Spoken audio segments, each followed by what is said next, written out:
کہ جس مصیبت کا ایسا غلبہ ہو جائے کہ اس کی مدافعات پر بھی قادر نہ ہو تو یہ واقعی مجاہدہ ہے، اور اب اس پریشانی سے کچھ ضرر نہ ہوگا بلکہ اس میں نورانیت ہوتی ہے، اور جو پریشانی اختیار سے لائی جاتی ہے اس میں نور نہیں ہوتا بلکہ ظلمت ہوتی ہے۔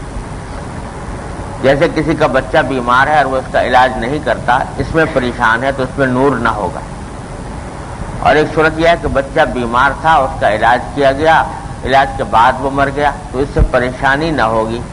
عارف ایسی مصیبت میں دل میں شاد ہوتا ہے اور ظاہر میں مغموم۔ یہ بڑا اہم بات حضرت نے بیان فرما دی۔ اللہ یہ فرما دیا کہ بعض مصیبتیں ایسی ہیں یا تکلیفیں ایسی ہیں کہ ان کے اندر نورانیت ہوتی ہے، باوجود صدمہ ہونے کے، تکلیف پہنچنے کے، غم ہونے کے، لیکن اللہ جل جلالہ کے فضل و کرم سے اس کے نتیجے میں قلب کے اندر ایک نور پیدا ہوتا ہے، نورانیت ہوتی ہے، اور اس سے درجات بھی بلند ہوتے ہیں اور ترقی بھی ہوتی ہے۔ اور بعض مصائب ایسے ہوتے ہیں کہ اس میں نورانیت نہیں ہوتی، ظلمت ہوتی ہے، اس ظلمت کے نتیجے میں کوئی روحانی فائدہ حاصل نہیں ہوتا بلکہ آدمی اور پیچھے چلا جاتا ہے۔ تو دونوں میں فرق کیا ہے؟ کب مصیبت کے نتیجے میں نورانیت پیدا ہوگی اور کب نہیں ہوگی؟ اس کا ایک اصول حضرت نے یہاں پر بیان فرمایا، وہ یہ ہے کہ جو مصیبت یا تکلیف اپنے کسی اختیار کے بغیر آ گئی اور اس کے مدافعات پر بھی انسان قادر نہیں،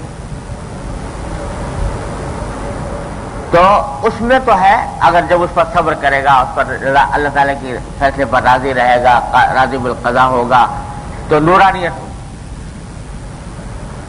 اور اس سے درجات میں ترقی ہوگی، ثواب بھی ملے گا، دنیا کے درجات میں ترقی بھی ہوگی،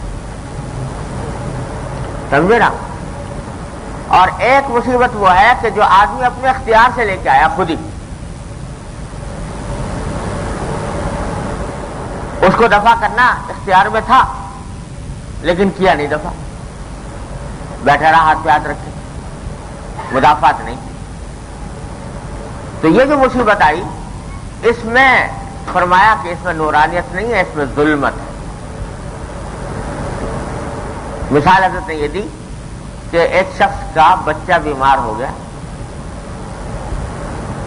اب علاج کرنا اختیار میں ہے، بچے کا علاج کرنا اختیار میں ہے، ڈاکٹر کے پاس جائے اور جا کر اس سے حال بتائے، جو وہ دوا کہے وہ کرے، یہ اختیار میں تھا، پیسے بھی تھے، یہ بھی نہیں کہ کوئی پیسے نہیں تھے، ڈاکٹر کی فیس نہیں دے سکتا تھا، یہ دوا خرید نہیں سکتا تھا، سب کچھ تھا، لیکن سستی کے مارے بیٹھا رہا،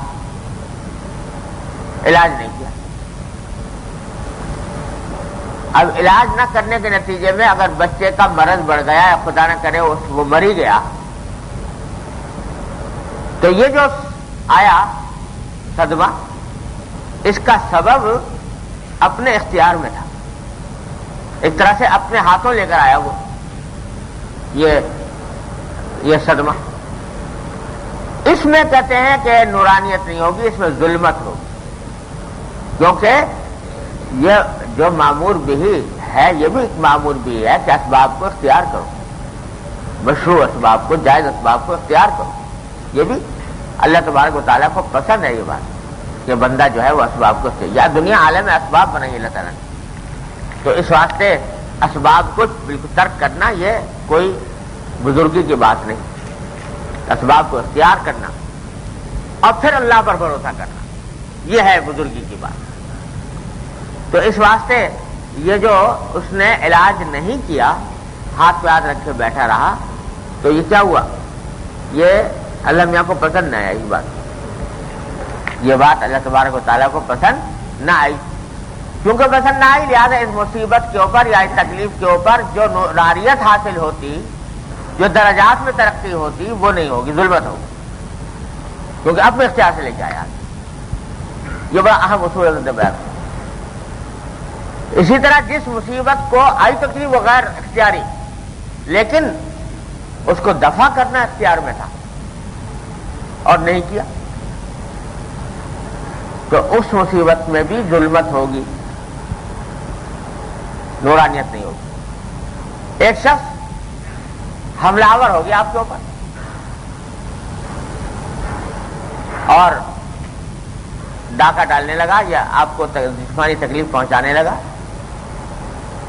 تو آپ کے اختیار میں اتنا ہے کہ اس کو مدافعت کریں، اس کی جو کچھ بھی اپنے پاس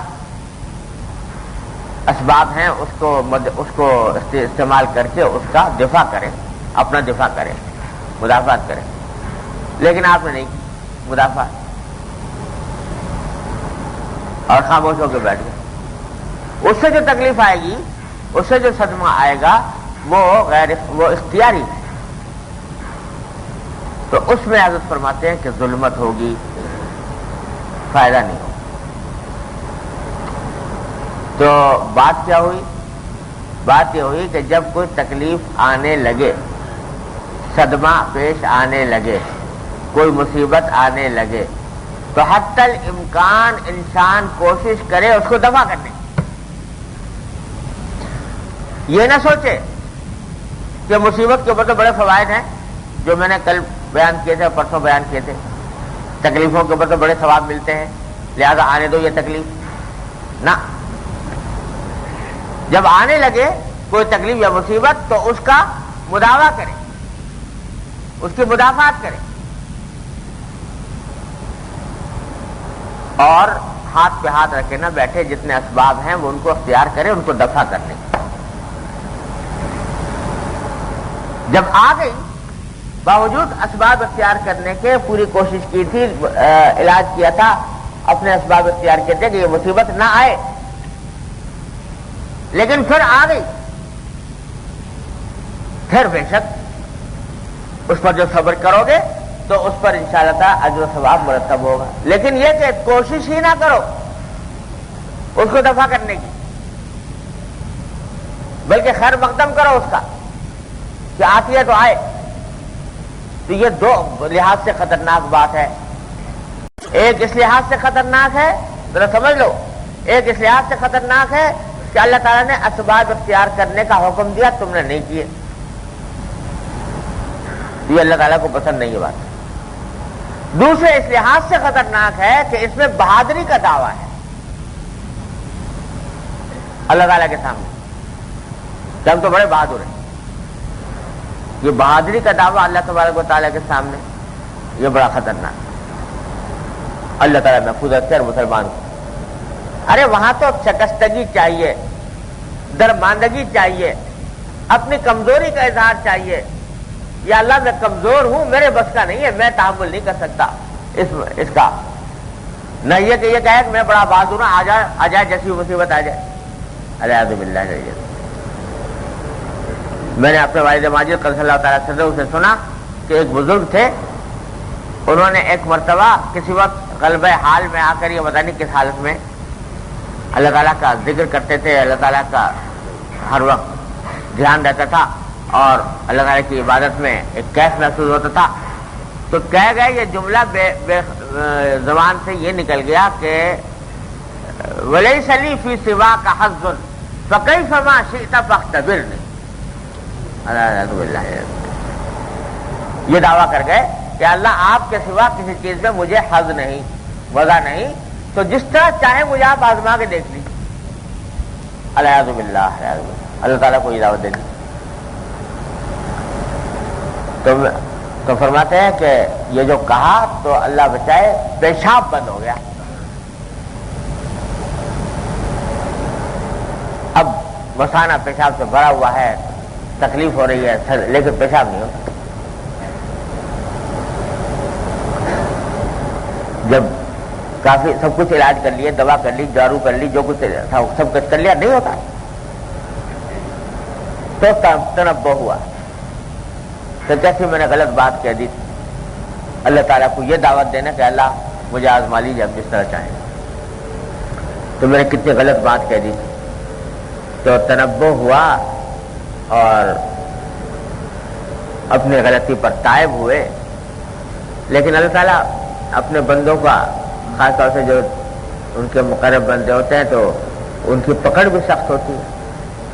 کئی دن گزر گئے کیا بےتابی میں. دکھانا یہ تھا کہ تم کہہ رہے ہو کسی چیز میں حاضر نہیں، پیشاب میں حاضر ہے، تمہیں